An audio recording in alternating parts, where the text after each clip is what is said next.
Jesus Christ, I hope you don't fear death. Because if you do, you're fearing the very thing that you will never experience. It's like the little girl who kept crossing the cemetery on her way home. They said, aren't you bothered to cross the cemetery on your way home? She said, no. Why does it bother you to cross the cemetery? She said, because it's the shortest way to get to my house. Death is only the short way to get to where God is. And it is the very thing you will never experience, because as soon as you die, less than the time it takes to know you're dead, you will know you're not dead, because you will be in the presence of God. To be absent from the body is to be present with the Lord. So you won't even have time to know you're dead. Okay? So this is Tony Evans with his great sermon. Of course, the opening, I decided to introduce myself and share with you the story about the end times from my own recollection of what I remember of being on the other side, including all the chronological events preceding World War III, which will start in the year 2024. So let me continue Tony Evans in the background and introduce myself and start telling you about the re-election of Donald Trump for the second term in the year 2024, as it will happen from everything that I have witnessed by being on the other side. Absolutely critical that we come to understand what Jesus Christ has done. He has So it was quite a serious commitment on my part. I just went out and to Circuit City and bought this Sony camcorder to record this message for posterity and to share it with all the believers who will be listening to this message in hopes of having some kind of hope and a plan of action.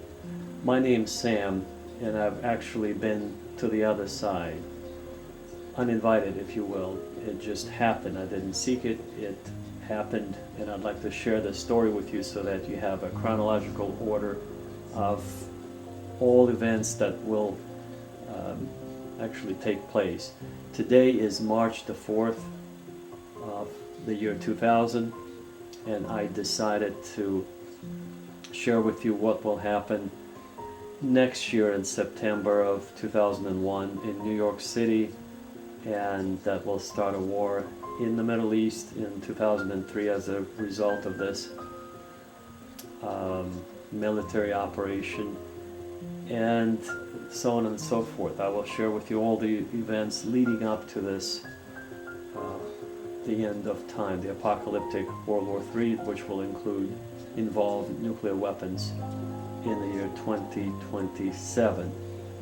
So everything that we go through in life on the other side has already happened, and essentially time does not exist on the other side, and all the events that took place are happening now and that will take place in the future are all kind of bundled into one category as non-timed events, and I'd like to share that with you because I have witnessed them on the other side.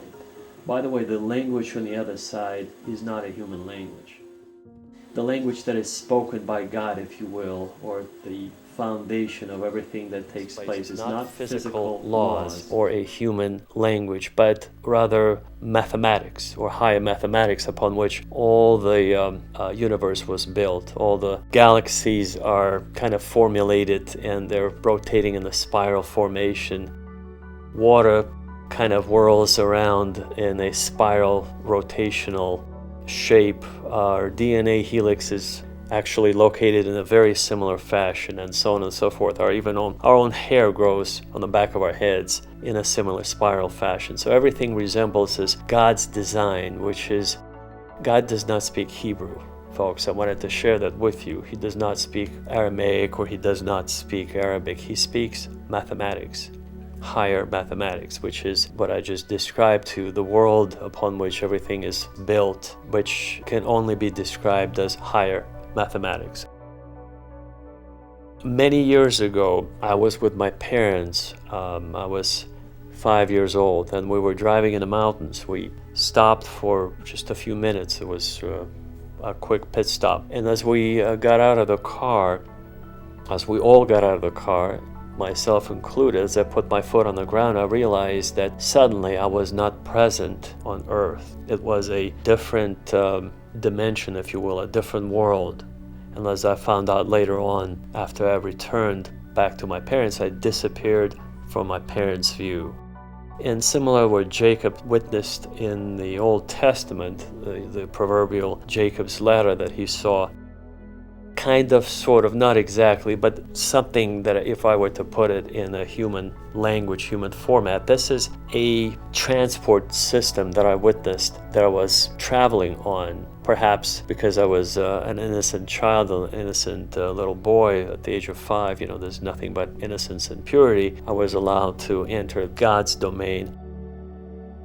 Perhaps I just stepped into it. I don't know why, but what I could tell you is that I started asking questions in that other language, non-human language, in that sort of a multi-dimensional mathematical language that perhaps it's not possible for human beings to even begin to comprehend or to describe. We live in a three-dimensional world here on this planet, but on the other side, there are hundreds and hundreds of dimensions that exist at the same time, which the human brain simply cannot process or cannot handle. So this would be the best attempt at describing what I've witnessed. That's why I decided to buy this camcorder to record this and to, if you will, advertise it with local TV channels and perhaps even national syndicated radio TV channels, to broadcast this message, because I'd like to find like-minded people, believers who'd like to band together for the sake of surviving this apocalyptic event, because of this information that I was given, just like in the days of Noah. When Noah was building his ark, everybody was laughing at him. But despite the ridicule that he received from his local villagers, I guess, or his local people around him, his family was saved, and including Noah, of course, himself. And similarly, I believe I would be essentially in the same capacity, kind of organizing a movement for people who want to be saved in the last days, to survive all the events that will soon take place. As I mentioned, next year, September of 2001, will be the very beginning, the era of destruction of what I've learned on the other side. By the way, I was asking questions on the other side in the form of, was almost like a question-answer session, if you will, rapid question-answer succession. Essentially, because there was no time, the best way to compare it would be, I was asking 1 billion questions per second, and I was receiving 1 billion answers every second. But because time does not exist on the other side, in that multidimensional realm, using a scientific language, it appeared to be like a continuous communication, the bliss, if you will, using the biblical language that Tony Evans would perhaps use. Jesus used an ancient Aramaic language because he was typically around fishermen who had a very limited vocabulary of approximately 250 words. That's the total vocabulary that most people had at that time. In the Galilee, of course, that was the most backward place on the face of the earth at that time. So you would be lucky if people knew 200 words. Was primarily they were concerned about how to eat, procreate, and essentially earn a living and pay taxes. That's it. You might say it's quite similar to today. Yes, it is. It bears resemblance to what we go through today. However, it was much, much more brutal and basic and primitive time compared to today. I would say we still live in a lap of luxury compared to 2,000 years ago in Galilee. And so Jesus was forced to use this basic language. If he appeared today, I believe he would use the very same language that I would use with you today. It's a language that would resemble more kind of a scientific approach, scientific explanation describing the galaxies, because we now are aware of the galaxies that were located in the fourth arm of the what we call a Milky Way galaxy that rotates. We actually travel at a very fast speed. We travel at 600,000 kilometers per hour around the axis of our galaxy, or 650,000 kilometers or 600,000 miles per hour around the axis. And so everything is in motion, very, very rapid motion. We're actually expanding. And I'm going to talk about the supernovas or super bright stars, and that will be seen in 20 years. As you just would look up in the sky, if you'll be still around at that time, it will be the signs of what St. John recorded on the island of Patmos when he was exiled there in his book of Revelation. And so what I'd like to go through now is chronologically share with you when I return to my parents. I would like to share with you all the events that will take place and what we can do as believers to prepare ourselves. As I returned to my parents, approximately a few hours later, Earth time, which to me there was no delay, it was just an instantaneous trip to the other side and then re-entry back to Earth or earthly realm where my parents were. My mother was hysterical. She, because I disappeared from their view, they were trying to find me, and my father was trying to comfort her by saying I probably was hiding under the car, which was not possible physically, or just they searched for me everywhere. I just simply disappeared from their sight. As I mentioned, I was taken up on this transport, not a channel, but almost like Jacob's ladder into paradise. And that transport represents a very sophisticated piece of machinery that's built out of non-metallic or non-physical, non-earthly type of material. It's something so sophisticated that I would have to say, again, using scientific language, if we just essentially 100 years ago got off the horse and started driving cars, even though primitive cars, internal combustion engines today, imagine what we would have, what type of technology we would have in 100 years or 500 years. Right now, we just tested the very first SMS text messages.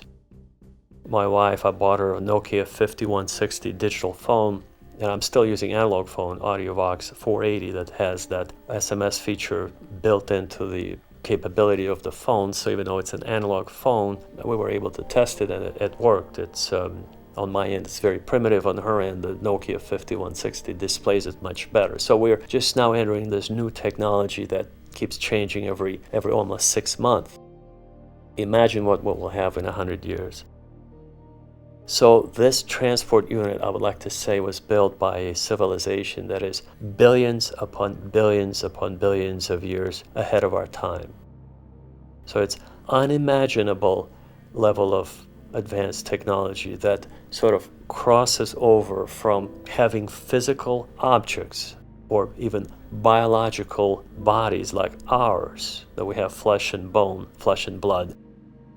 Their bodies on the other side, they are spiritual bodies because they have evolved to that level of advancement and sophistication. And all of their, if you will, transport units do not involve any kind of what we call on Earth propulsion, like jet engine propulsion. That would be extremely barbaric or primitive.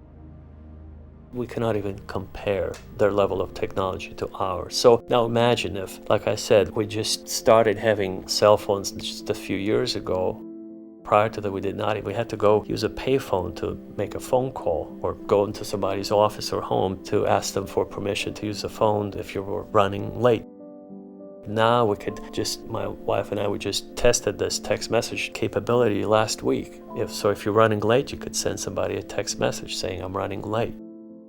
It's a new technology that we use now. And we just started just a few years ago. Now imagine what kind of technology could be developed in 500 years or 1,000,000 years or 1,000,000,000 years. Now you have an idea of what we're dealing with here. So it's an extremely advanced civilization that cannot be understood or described by our primitive understanding of the world, with the laws of physics that do not exist on the other side.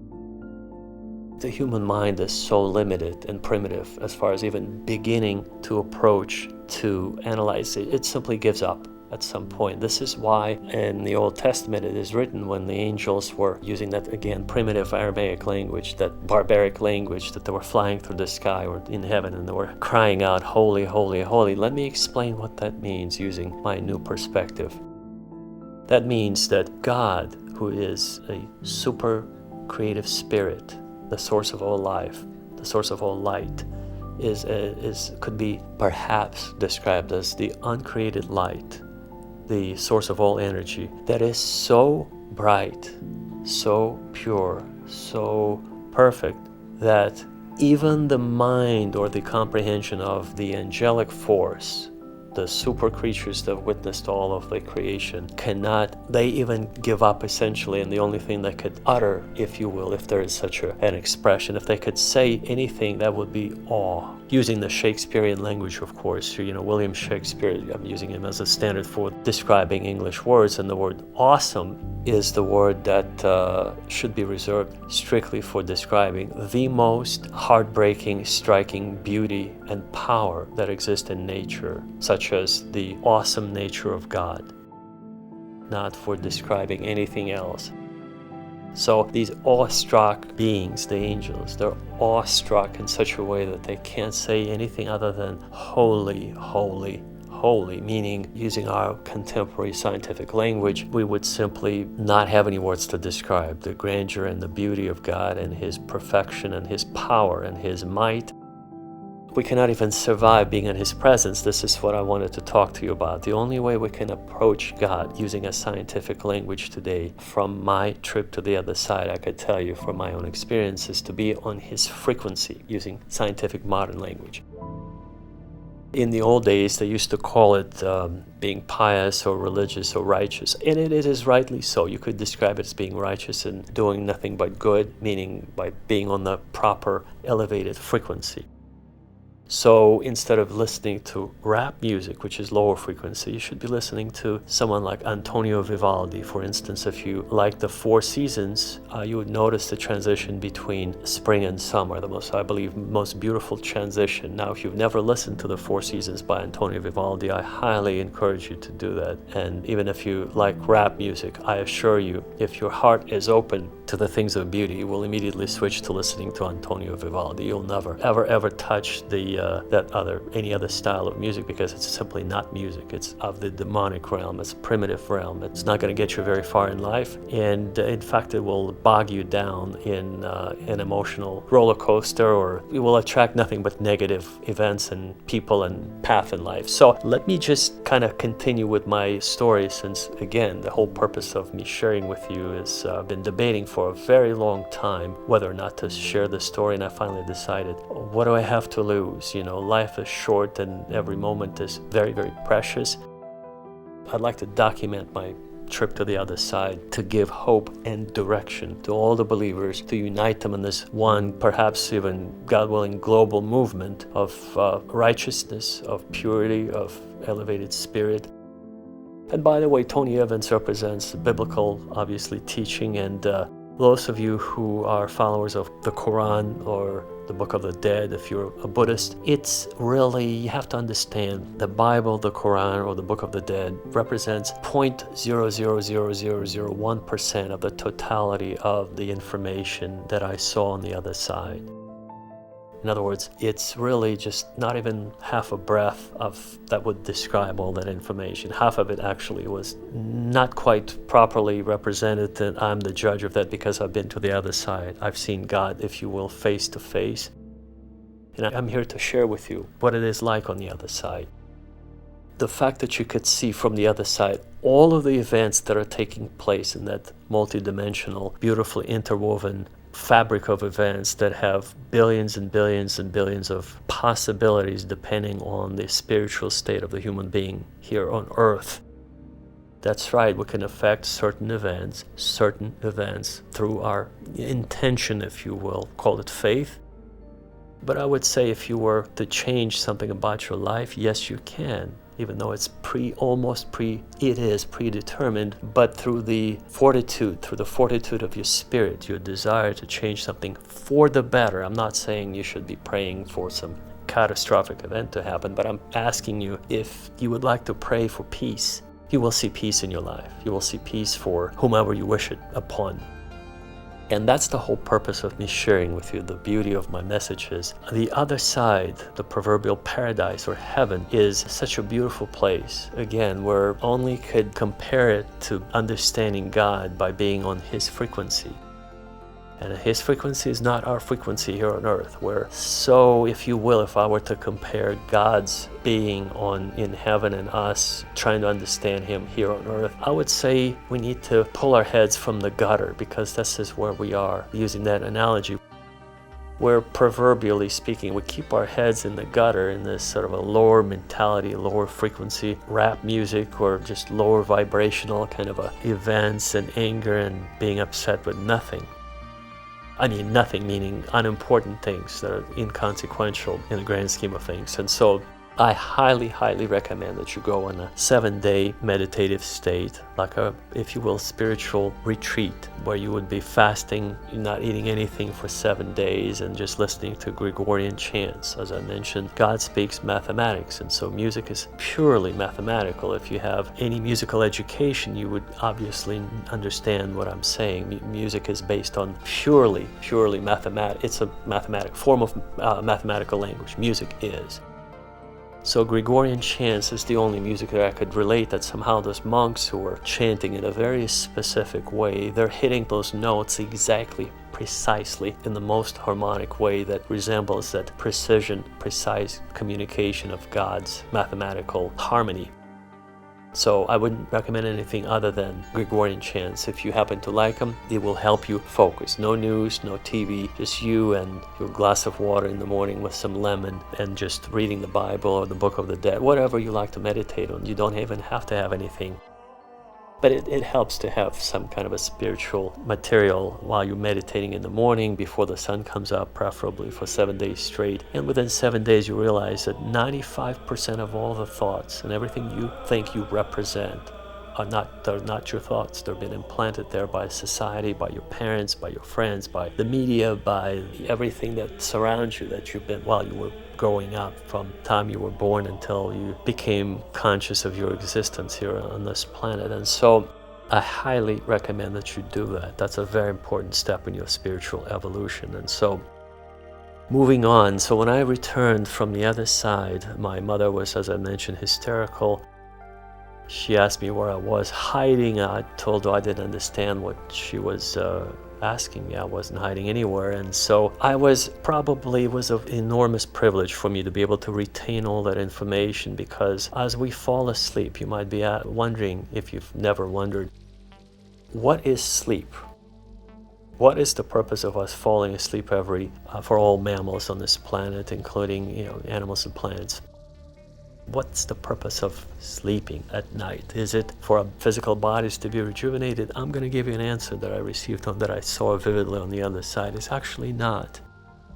Giving rest to your physical body is just a side effect of actually connecting to God's frequency, while your spirit leaves partially your body, goes to the other side partially. This is why some of the dreams are not very vivid or lucid, and you cannot move typically. You cannot really bring anything about on the other side and transition it materialize it in this physical world. But I have to assure you that world is the threshold to the real paradise. In fact, if you think about it, we sleep a third of our lives, and sometimes one should question, are we really alive here while we're awake, or are we more awake while we're sleeping, and we only dream about us being awake? Because it's a dichotomy. It's a strange kind of a comparison if you think about it. And so as I returned, I told my mother I didn't go anywhere, and she was really distraught. Really, I've never seen her like that in my life. My father was really distraught, but he didn't want to really show that he was also very concerned. He thought maybe I went over the ledge, we were in the mountains, and maybe I just somehow jumped over the ledge and just disappeared there. But again, we all were getting out of the car, and then I disappeared. And that's where I stepped into that realm that perhaps Jacob witnessed, and very few people. It's a unique event that you step into that multidimensional portal, or using modern scientific language, a gateway that takes you to the other dimension, where you see the inner mechanisms of this universe, how our physical reality is being affected by the spirit world. And there are pleasant or kind spirits and there are evil spirits. So you have to be aware that when the Bible says there are demons who wish you harm, indeed, there are some very, very not so pleasant entities on the other side that you need to be aware of. So when you pray to God for protection, that is actually a very practical thing to do. You will receive what the Bible calls guardian angels who will guard you and keep you safe on your journeys, and you should pray for peace and safety of your loved ones and your own safety and peace. I highly recommend that. So now, as far as all the chronological events, let me go through them very briefly, and then I'm going to dive into them in more so we can analyze them in more detail, how they would appear on your TV screens and the news and other sources of media, and what they actually are in real life. So, as I mentioned, next year in September of 2001, the tallest two buildings in New York City will be dismantled. They will be actually evaporated, pulverized into dust. And it would be presented in the media as if a group of young students of Islamic faith would do such a thing. Where in actuality it's a military operation, it's a false flag operation that would blame them so that another country would pay dearly for that act of demolishing these two buildings in September of 2001. So many personal freedoms will be removed immediately after September 2001. There are a lot of people involved in that particular event. Military people, politicians, business people, real estate developers in New York City who will be profiting to the tune of billions of dollars for simply just participating, including insurance fraud, because those two buildings will be insured for $6 billion, and then when the insurance company would refuse to pay because they would simply say this is impossible. You know, you came to us to insure those buildings just a few weeks prior to it happening. It's almost like you knew it was going to happen. So long story short, I'd like to tell you that many people who are involved in that event in one way or another will be benefiting from this unusual criminal activity. So by removing the buildings, in 2003, a war would be started that will bring a lot of economic activity. As you know, in a capitalistic system, a war machine, by firing those missiles and bringing those tanks into action, somebody profits from that greatly. And so the banking sector, the military industrial sector would benefit to the tune of $2 trillion as a result of that 8-year war that will be fought in Iraq. So Iraq will be dismantled and will be rebuilt, and that process of dismantling and rebuilding will cause positive economic benefit to all the contractors, all the massive multinational corporations, companies that will be involved in rebuilding the infrastructure in Iraq. And then, of course, in 2007, 8, and 9, there will be a new similar event. There will be a financial crisis that will actually span the globe. It will start in the United States, which will involve, again, a very similar approach. A group of New York City investment bankers would devise certain securities which simply do not exist. They would devise financial instruments that could be traded. To make a very complicated long story short, a made-up instrument that will be traded that is not backed by anything will bring down the financial system, and that will be bailed out by the government or by the taxpayers. So it will be essentially a global financial crisis that was, again, pre-planned, caused by a very small group of people that intentionally caused the collapse of the financial markets. They knew what they were doing. Millions of Americans will lose their homes, and around the world there will be great suffering. The following year, in the year 2009, the first Negro president will be elected in the United States. That's right. Colored presidents were not known up until the year 2009 AD.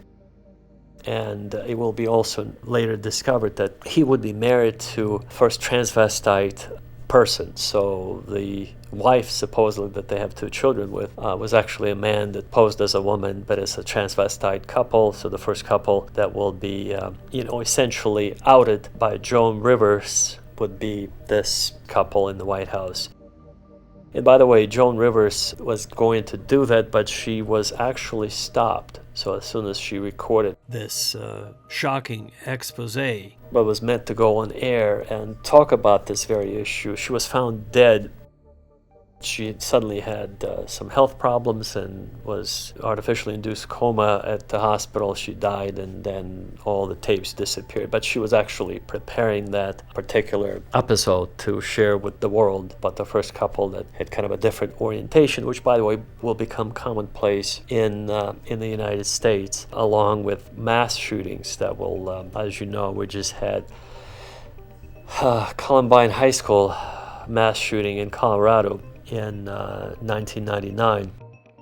Well, what will be very commonplace in the future would be quite similar to the Columbine shooting. It will be almost like a weekly occurrence, literally almost a weekly occurrence. For instance, in 2007, there will be a Virginia Polytechnic Institute shooting where 32 people would be dead. In 2012, there will be a shooting in Sandy Hook Elementary School where 27 people would lose their lives. And in 2016, there'll be a shooting in Orlando, Florida at a nightclub where 49 people would lose their lives.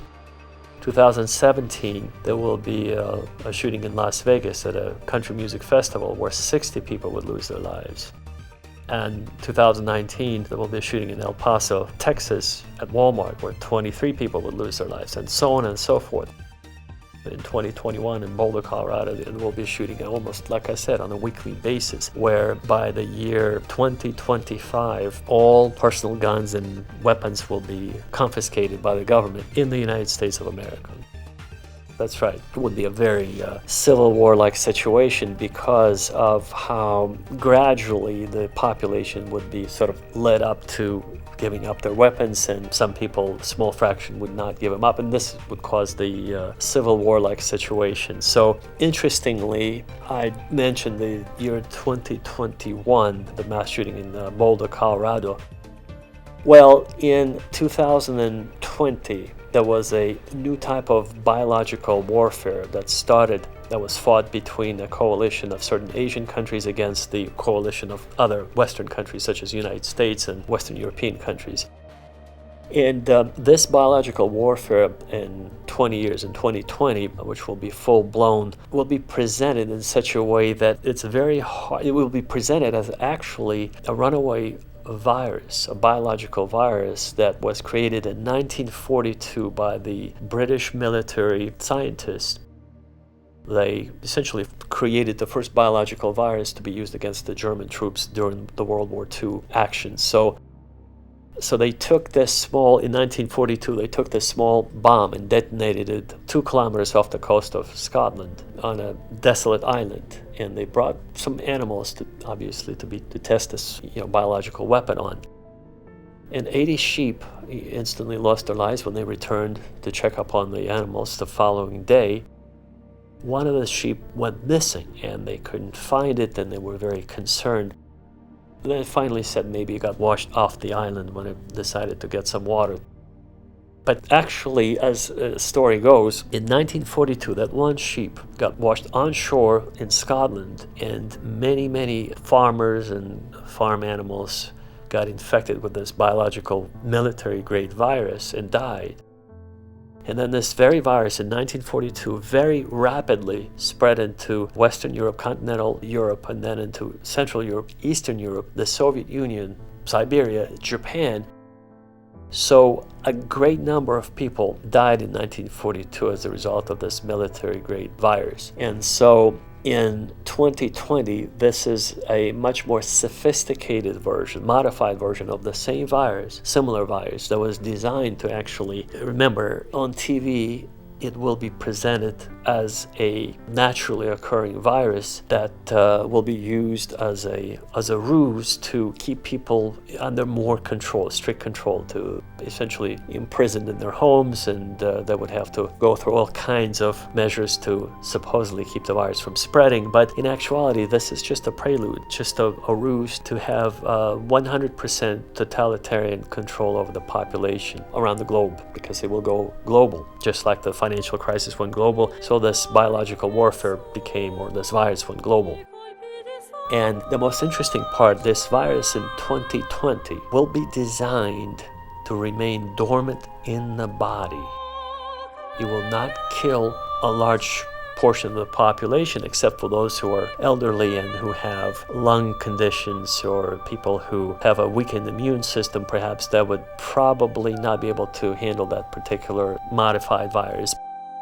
But the majority of the population will survive and would not be affected up until a certain point in time, a few years later, when this virus will be activated by certain low-frequency microwave radiation that will be essentially turned on by pointing those microwave antennas from satellites at certain population zones. For example, let's say if the world elite or the ruling class of America decides to reduce the population, which is the ultimate goal, of course, to bring it down a little bit from 7.5 billion, as it will be in the year 2020, to, let's say, 3 billion. Well, they can selectively choose certain countries, let's say Tunisia or Morocco, point their microwave antennas from the satellites, from space, activate that frequency, and that dormant virus that's present in those people living in those countries will activate. And that, obviously, the symptomatology will take effect, and they will succumb to whatever disease that's been pre-programmed to be activated by this certain radiation, or this certain microwave radiation, essentially.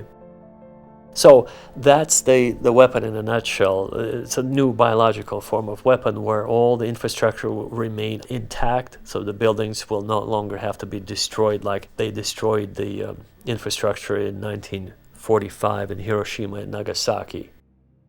So no need to use the nuclear weapons. However, they will be used during the 2027 World War III. Now, I'm going to tell you in just a little bit what will take place in 2027 and why the nuclear weapons will be used instead of biological. It's a slightly different, unpredictable, highly unpredictable chain of events according to the global elite and the ruling class at that time. There's something that they have not really planned for, or will not even be prepared for. But I'm going to share that with you. So moving on, so the year 2020, that's the new type of biological warfare that will be fought. And that's a perfect way of introducing the biblical mark of the beast to people, how they would have to get certain passports, digital passports, or they would not be able to travel anywhere or buy or sell anything, which is directly from the pages of the book of Revelation that St. John wrote about while on the island of Patmos, which is today a Greek island, but at that time, while he was there, he was in exile, similar to Australia for the British Empire, where they would exile all of their prisoners to. So the island of Patmos was part of Roman Empire's prison island where they would exile political prisoners and the like.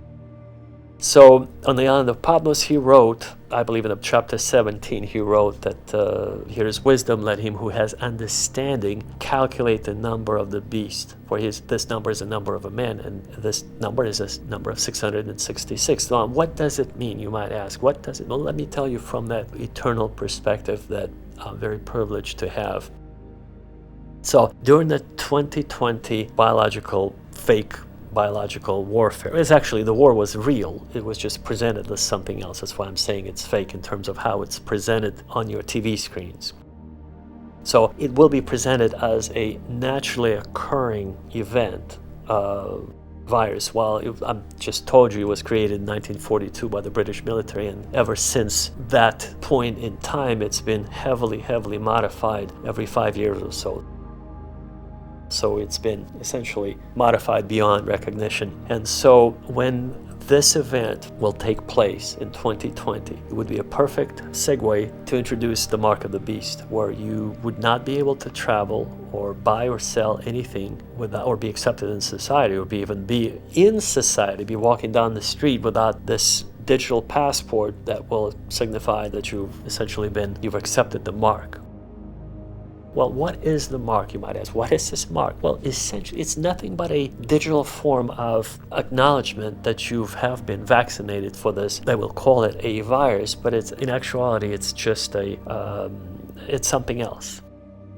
So, very interesting. In the same year, later that year in 2020, a very interesting event will take place. As I mentioned, the war in Iraq lasted for 8 years, but there will be another war that will be fought that is no less important, and yet very few people would even hear about it in the media, in the news, on TV and radio. You see, Mount Ararat is currently located where Noah's Ark landed. Currently located, it's technically Turkish territory because it was given up by Armenia, where it used to belong to, in 1921 at a Kars Treaty, where they had to trade territories to pacify the local conflict zone because of the Kurdish rebels and guerrilla fighters. There were a lot of casualties and problems, military action at that time in the 1920s on the border of Armenia, Turkey, and Iran. And so to pacify, well, at that time Armenia became part of the USSR. So to pacify all the parties, the Soviet Union gave up Mount Ararat to Turkey. And this is where Noah's Ark landed, and to this day it's at 4,012 meter elevation on the eastern slope. It's located on the eastern slope, not on the western slope where all the tourists are usually led to believe that's where it's at. But the Kurdish villagers who live there, they deliberately, intentionally mislead the tourists, and they lead them to some other part of the mountain and tell them it's somewhere up there. Just take your photos and be gone. So the reason why I bring this up is because there will be a war in that region. And this is the War of Armageddon that will take place in 2027. So in 2020, there will be a very short war in the region of Nagorno-Karabakh. And Nagorno-Karabakh is part of Armenia, on the border of Armenia and Azerbaijan, that they're having some issues with. It's a similar story like the never-ending conflict zone between the Arabs and the Israelis in the Gaza Strip. And so Nagorno-Karabakh is the Gaza Strip of the Caucasus, if you will. And so there will be a war that will be lost by the Armenians, will be won by Turkey, that will use Azerbaijan as a pawn to sort of essentially, as I mentioned, all events on earth usually get influenced or they get started with the help of the spiritual beings from the other side. The other side being either the angels, who typically are sent to protect human beings, or the demons, or the fallen angels who are meant to essentially cause destruction. The demons are sent to start physical fights, verbal fights, wars, and so on and so forth. And so the war in Nagorno-Karabakh is just an opening into the global conflict that will escalate in 7 years after that war. In 2027, the World War III will actually start in that very region. So, mind you, the reason why the 2020 war will be very local and no nuclear weapons will be used, but they will be used in 2027 is because in 2027 the political situation around the world will escalate to such a degree that multiple countries will be involved in that very region where this very war will be restarted, rekindled in Nagorno-Karabakh between Turkey and Iran, between China, yes, China and Pakistan, surprisingly. And both Pakistan and China and Iran and the United States and Russia will actually use their nuclear weapons in the region of Nagorno-Karabakh, which is right next to Noah's Ark. The Ararat Valley, which is the territory where it currently belongs, Ararat Mountain is the Turkish mountain, used to belong to the Armenians. And there will be this multiple debates over the territory who it belongs to. Long story short, in 2027, you definitely want to be in a bunker. Not in the Caucasus, not anywhere near, because it will be the most devastating war that the human race have ever seen.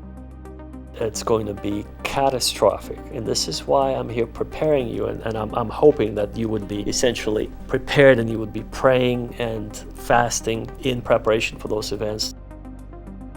So all those events would be not as damaging, especially for the children, because it's bad enough for the adults. Now imagine all the children that will be affected by the war in 2027.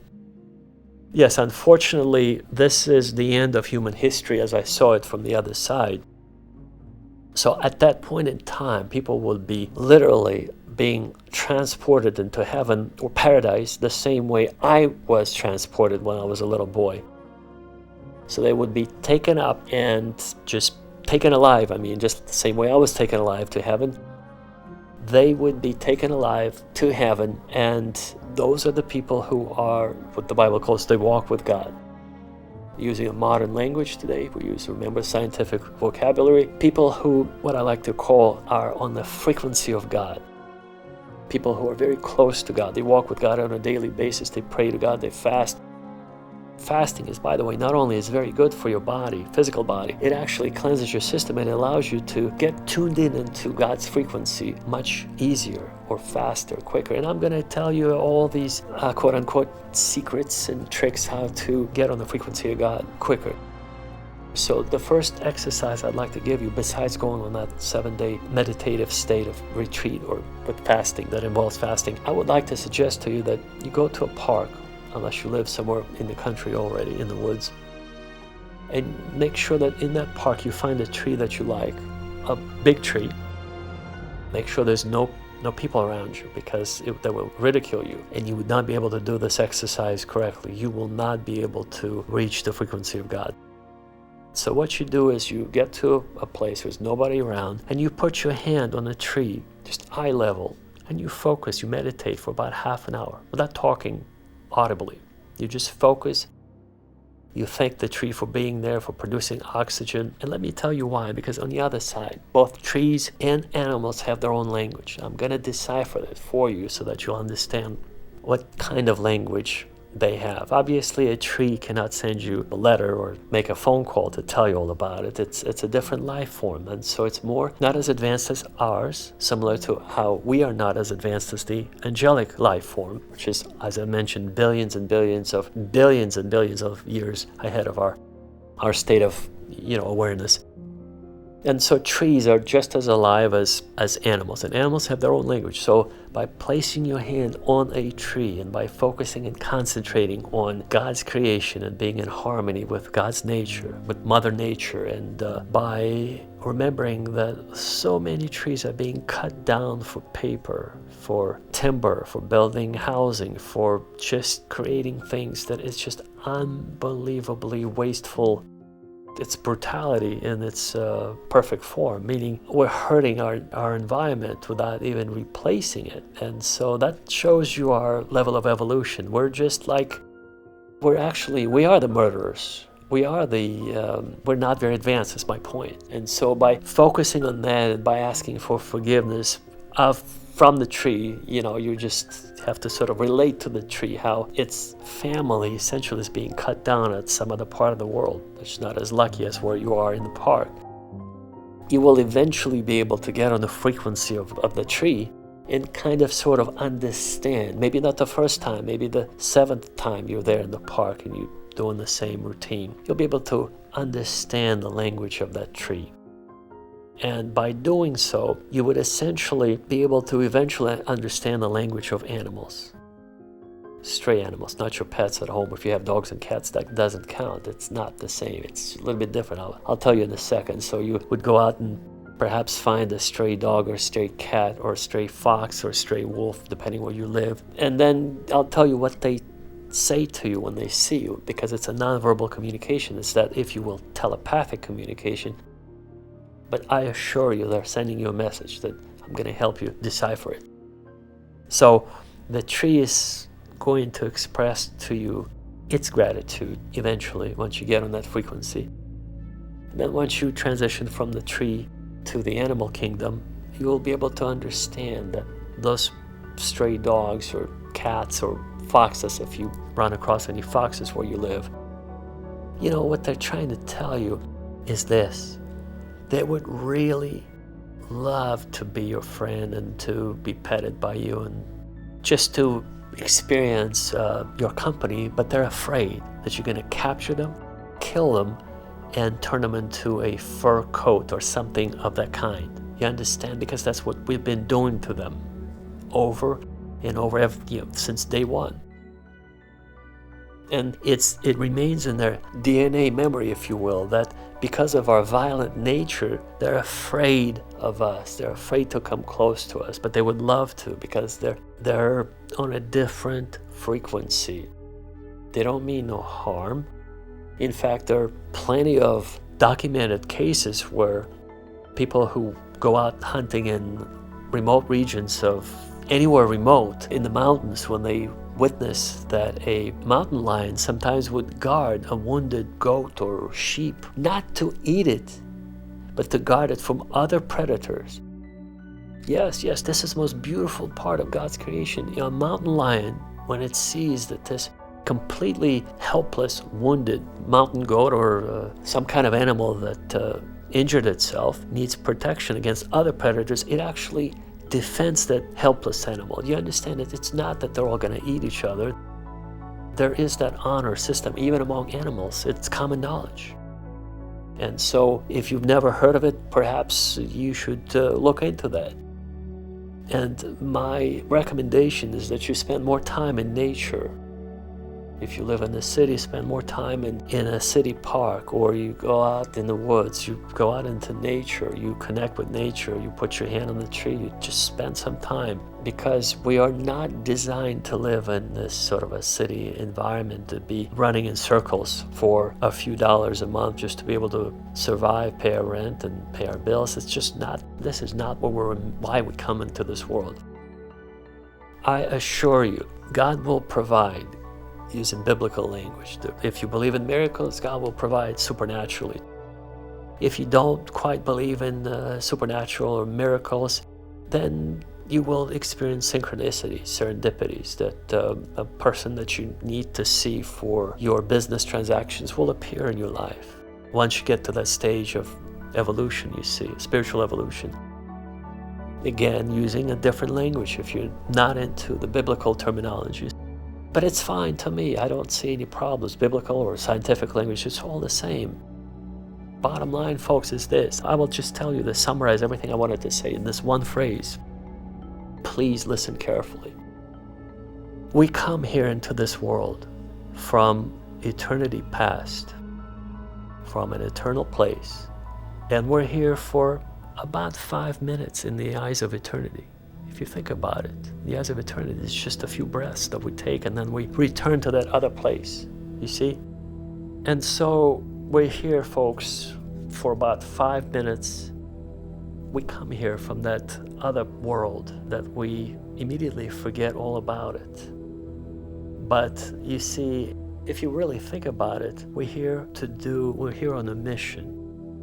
We have a purpose, we have a destiny here on this planet, in this physical world. And as soon as our physical hearts will stop beating, which is, again, just a few minutes in the eyes of eternity, we will depart from this world, we'll go back to that other place where we come from. And I'm here, having given this privilege to share with you to see what it's like on the other side. I'm here to tell you, I'm here to help you plan ahead, that if you're already over 40, well, you only have but a few breaths left, honestly. You just have half a minute left on this planet. So having this knowledge, knowing the time schedule, hopefully you'll use your time more wisely. And I truly hope that you will be more inclined to more spiritual practices, to sharing kindness. As men, we don't like to use the word love.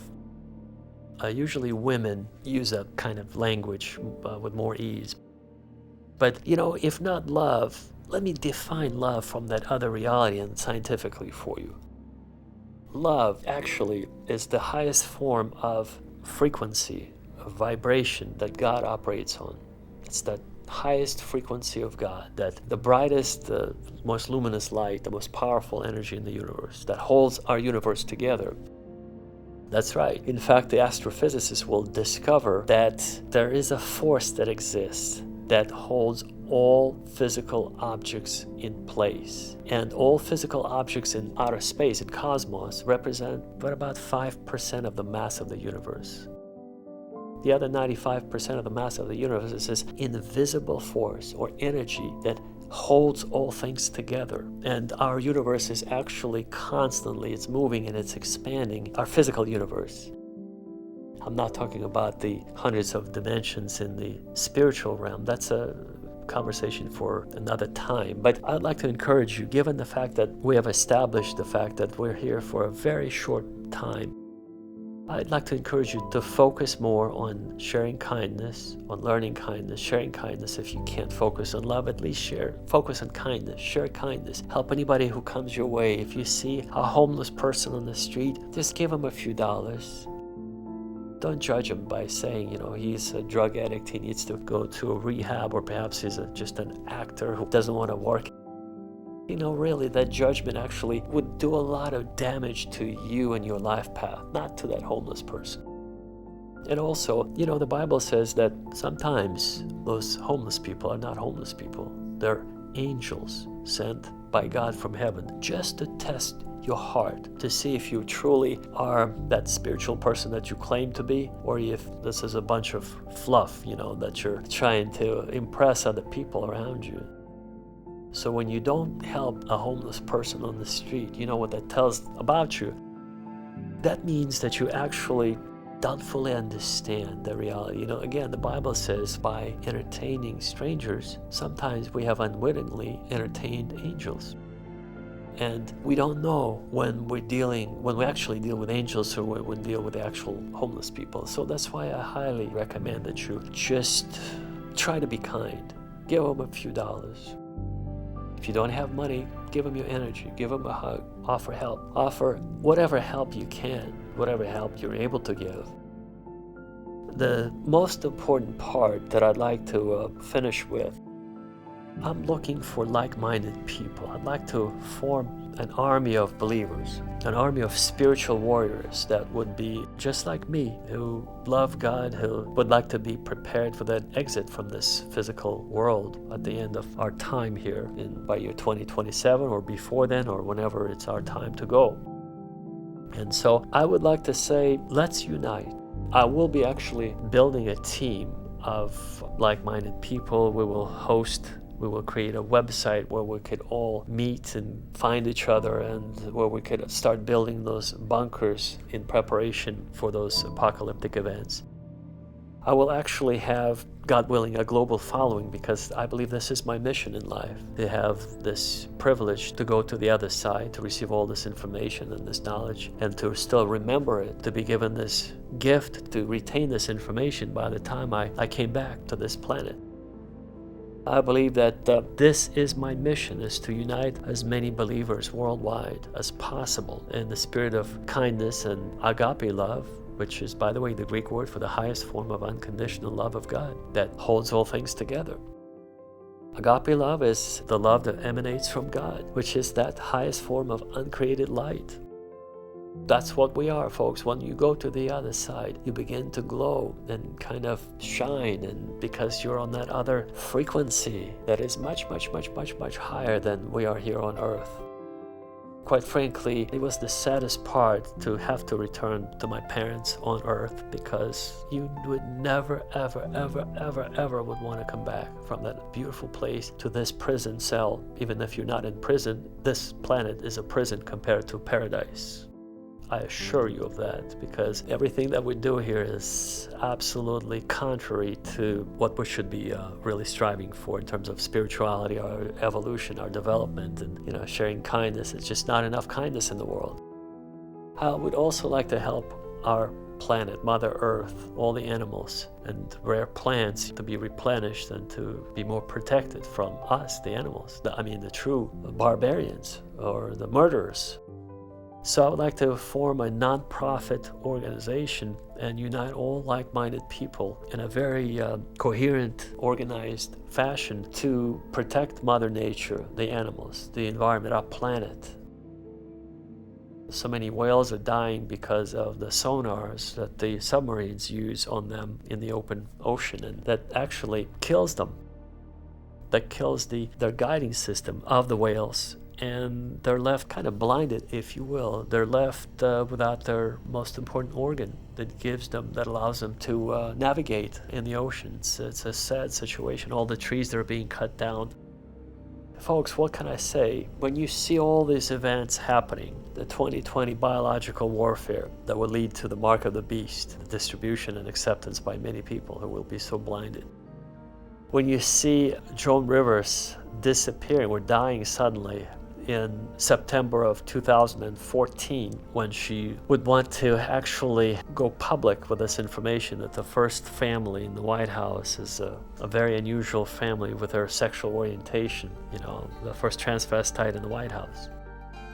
And when you see the war in 2020 in the Caucasus, in Nagorno-Karabakh region, you know that the end is near. And then when you see, by the way, all these events could change every single one of them if all people would get on their knees and pray face down in the ground or on the floor, being in that prostrate state of full prostration and full commitment to change. Which it could happen, but will probably not happen because people, unfortunately, are not that level. They're not that spiritual. They're just like in the days of Noah, as Jesus said. They'll be marrying and given in marriage right before the flood came and took them all away. And the same identical situation I'm here sharing with you with the knowledge from the other side of all these events that will be taking place. You could share with the world, but the world will actually be wiped out in 2027 in this nuclear catastrophic war that will happen in 2027. But if all the people of the earth will get on their face and pray about this or that event, actually we have the power to, this is how God ordained this universe, we have the power to change these events, to change the course of history of the human race. And so this nuclear war could be postponed or essentially canceled. This biological warfare in 2020 could be postponed or canceled if all the believers would get on their knees and faces and pray to God in that prostrate fashion. By the way, prostration is very common in Buddhism. For example, if you go to any of the Buddhist temples, most people do their prostrations as a norm, as a form of reverence and respect. But in the West, unfortunately, or similar to, for example, Muslim believers, they do their prostrations in their mosques around the world, facing Mecca. But all the Christians, unfortunately, have become so lackadaisical about their approach and commitment to prayer that it's truly a shame how it's very unfortunate how they try to get some kind of, delivery help package from God in between their meals at the fast food restaurant at McDonald's, between eating a fat burger, how they're sort of expecting God to respond to their prayers while they're eating that. It's just, it never ceases to amaze me how Christians are they're on the wrong path. Whereas our Muslim brothers and Buddhist brothers, they're praying, really they're showing their tremendous faith. For example, when you go to the second tallest mountain in the world, Mount Kailash, which by the way, for some strange reason, nobody knows about in the United States of America, or in the West for that matter. It's the only mountain that is shaped like a pyramid, that was built by a very advanced civilization. And that is the reason why Hitler sent an expedition to that region to try to find the secrets from that advanced civilization in 1930s, early 30s. And the name of that organization was Das Ahnenerbe, or Our Heritage, translated into English. And so it was a very well-funded organization with the best scientists and archaeologists. And they did receive tremendous knowledge from those expeditions. But the point is, Mount Kailash is so holy for the locals that they don't allow anybody to climb it. Anybody who defies the order and tries to climb Mount Kailash will be immediately hanged. And so everybody seems to respect that rule. But the tallest mountain in the world, Mount Jamalungma, which is 29,000 feet, people die there all the time. Meaning it's allowed, but they climb it disrespectfully. They climb it and they show the colors. all the mountain climbers, sometimes they bitterly argue amongst themselves, and you can actually, if you talk to them, you realize as soon as the fight starts, the verbal fight starts, usually, in the mountains, you're not protected by anything.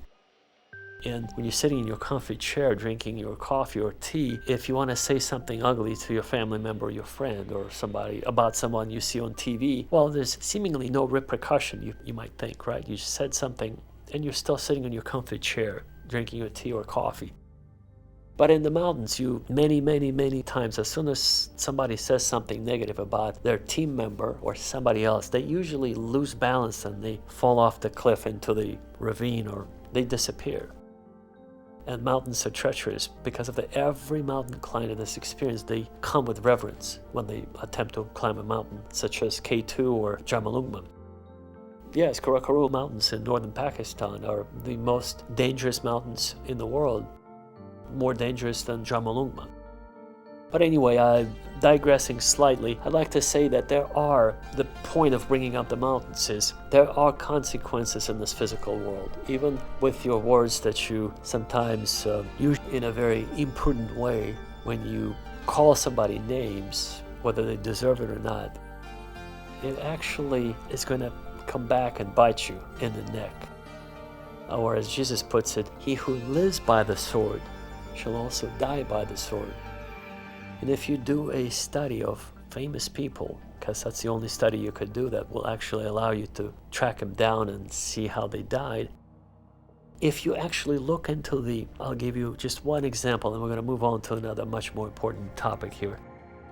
Jesse James, who used to kill people for a living, and he was killed by someone who was actually holding the same gun, who was killed by another person who was holding the same gun. It's amazing. And then on and on and on and on. It's like a cycle of violence.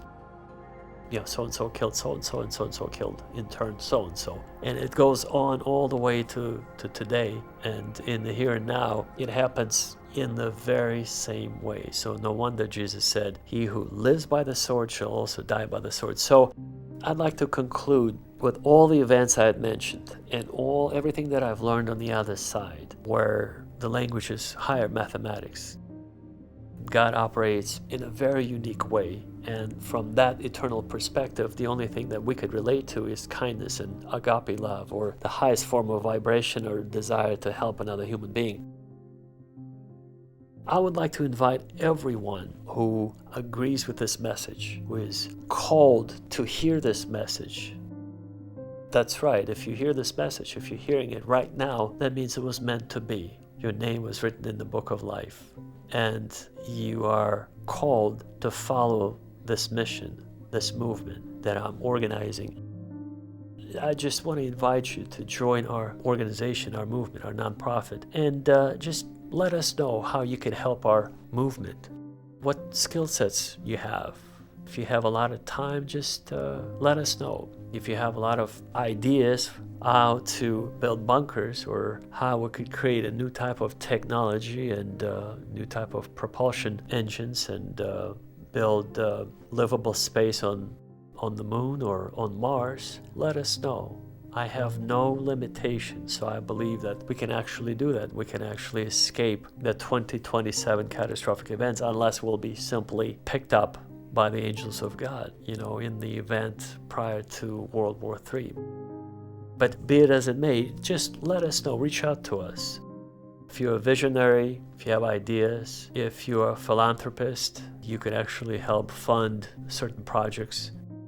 Or if you're an engineer, actually how to build the bunkers.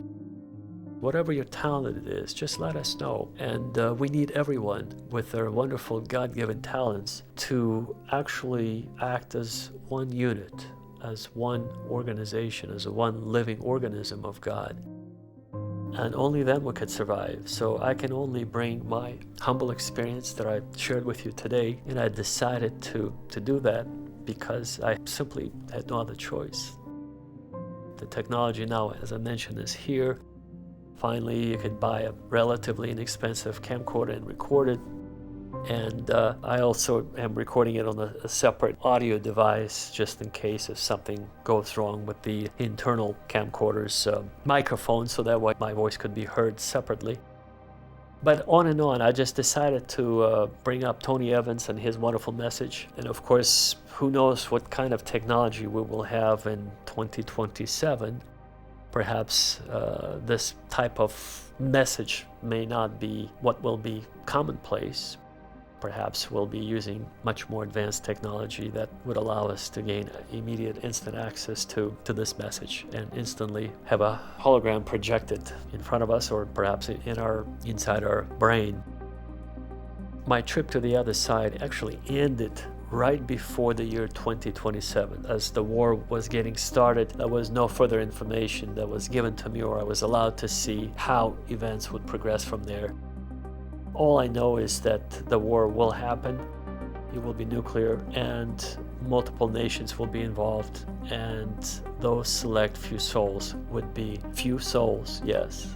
It will not be a mass exodus to heaven. It will be select few souls will be taken alive to heaven. But for those of us who will remain on earth at that time, who we're still alive, we would have to survive. And that's the purpose of this message, is to unite us all, the best of the best, like-minded people who will be sharing kindness and a common vision of worshiping God, survival, and building a new kind of society on earth, or perhaps on the moon or on Mars, with new kind of understanding and awareness, new kind of technology that perhaps I have faith we might possess, and we'll be able to travel instantly. I do not mean the rockets. Please don't misunderstand me. That's not the type of technology that in fact, I'm working right now on a few ideas how to implement everything that I've learned on the other side to have the first device that will defy the laws of physics here on Earth. And as soon as I have it operational, I will share it in another message similar to this one. On this note, I'd like to wish you all the best. I would like to encourage you to reach out to us. Let us know how you can help us. Let us know where you are. Let us know briefly about your history, where you come from, how big is your family, and what your special traits are, special skills, how old you are, and preferably, hopefully you'll speak English if you're going to be contacting us from outside of the United States. I want to wish you all the best. I want to wish you to find the path, the frequency of God, to remain on this path until the day that you depart from this world. Because we're only here for only 5 minutes. And if you're over 40 and listening to this message, you only have but a few breaths left. On this note, may God richly bless you, keep you safe and away from all evil by sending His angels to guard you and protect you everywhere you go. God bless you. Take care. And I hope to see you on the other side in paradise of God.